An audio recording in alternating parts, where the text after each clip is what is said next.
Hi, Finn. So nice to meet you. So I'm Kami. I write for my site. It's themamadiaries.com. I focus a lot on like entertainment content, movie reviews, television reviews, interviews, all that. I have two kids. They are both boys. They are 10 and 14. So my oldest is just a little bit younger than you. So it's a fun age. Yeah. Yeah, yeah, you got me. So can you tell me what it's like? Paw Patrol's huge. What's it like to be part of such a huge franchise? Honestly, it still feels surreal, especially like leading up to the release of the movie. I would have people coming up to me and saying, "Wait, you're Ryder?" All these crazy experiences, or I'd see like the city buses would have like a Ryder post or a Paw Patrol poster on them. So it was really weird thinking, "Oh my goodness, I'm in this movie," or seeing the trailers or stuff like that. The it still feels so surreal that I'm Ryder in this massive franchise. It is massive. The first movie was huge, and this one, I mean, my gosh, was just as huge. It was amazing. So I said I have two kids, and when Paw Patrol came out in 2013, they were four, and then just my youngest was a baby. So I've been with Paw Patrol since the very, very beginning. Did you watch Paw Patrol when you were younger? Yeah, I my little brother was a big Paw Patrol fan at the time. I was a bit when he started watching it. I was a bit older, Yeah. so we I would always watch it with him though, and he had this big collection. He had all the toys of all the pups and everything. So Yeah. I knew quite a lot about the show. And then once I got this audition and I got the role, everything had come full circle because I never thought when I was watching the show when I was like 6 or 7 that I'd play Ryder. It's still crazy to me. Right, and now you are Ryder. Yeah, that is crazy. We still have all the toys. I have a 3-year-old nephew now, so we saved those toys. We couldn't get rid of them. They were just so cute. So now he gets to play with them all. So Yeah. really fun. So speaking of the audition, what was the process like? It was crazy. It was like an open casting call across Canada. So I got a pretty small audition. It was a couple sentences about myself, my age, who I am, stuff like that. So I submitted that. A couple weeks later, I got another audition back. It was part of the script. So it was like a scene or two. So I Mhm. read that. I submitted it. And then a little while later, I got an in-person audition. So I got to go in studio and meet everyone. So meet the director, the writer, producer, all that stuff. So that was really neat. And it was a lot more of the script. So I went over all of that. And then I went home, not thinking much of it.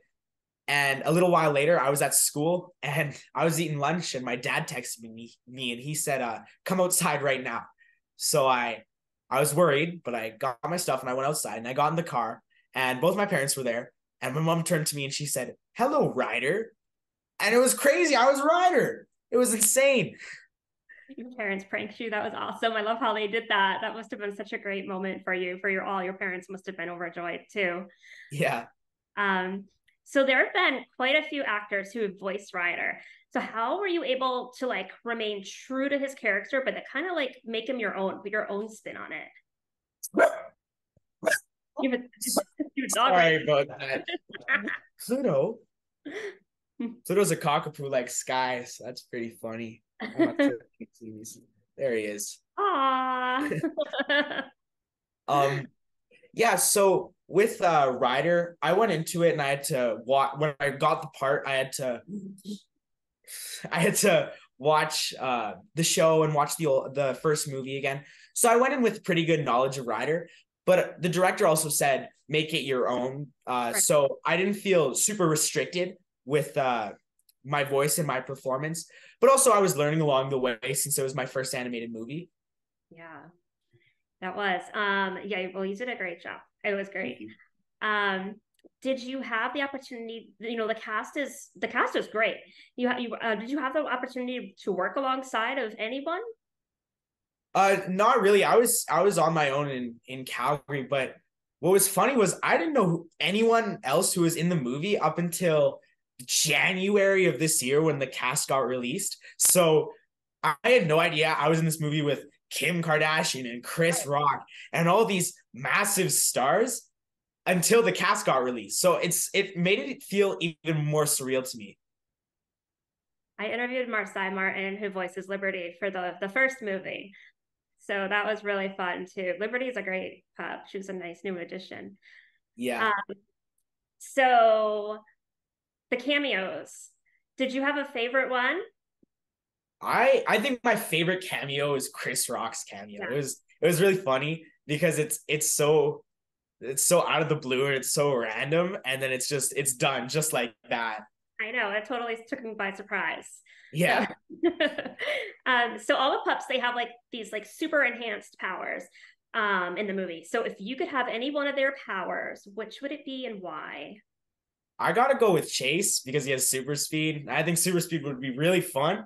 And then also in all my sports, I could use my super speed. So like in hockey or baseball, Yeah, I could just be really fast. So I think that'd be a really, really fun superpower to have. Chase is great. I have a German Shepherd, and so he's always been like one of my favorite pups. Yeah. So why do you think that, not only kids but also families, they all love Paw Patrol? I mean, me as a mom, I can watch Paw Patrol and not be angry at the TV. Yeah. Why do you think that it is? I think it really appeals to a wide audience, like especially the movies. When I was watching it, even the first one, I actually really enjoyed it. It didn't feel like a chore to watch the movie.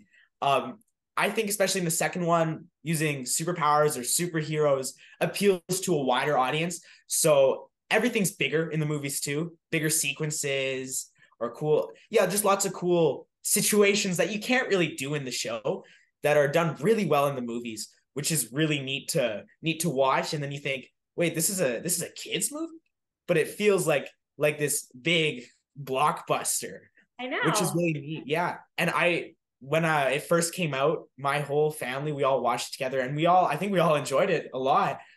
And once the DVD gets released, we're going to all watch it together again for the holidays. That'll be great. So how are you able to personally relate to Ryder? I think, I think probably